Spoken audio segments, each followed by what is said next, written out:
Nakakatuwa, no? Ang laki rin ang naitulong ni Meta sa kapaligiran natin. Lalo na tuwing umaga, wala ka na halos makita ang mga chismosa na nakatumpok dyan sa labas ng bahay niyo. Halos bihira na nga rin silang tumumpok dyan eh. Paano kasi? Mas gugustuhin pa nila na mag-isip ng content para sa reels nila maghapon. Oo, ayaw na nila makipagchismisan o makitumpok dyan sa labas ng bahay niyo.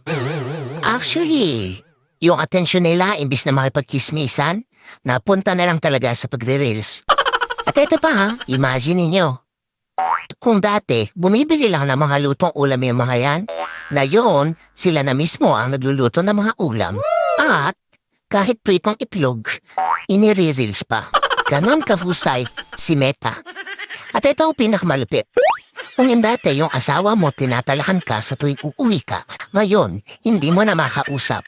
Kasi, busy na sa pagla-live o hindi kaya busy sa pananood ng live. At ang mas matindi, hanggang madaling araw, nakikipag-engage na lang siya dahil wala na siyang pakialam sa iyo. Ang husay ni Meta, no?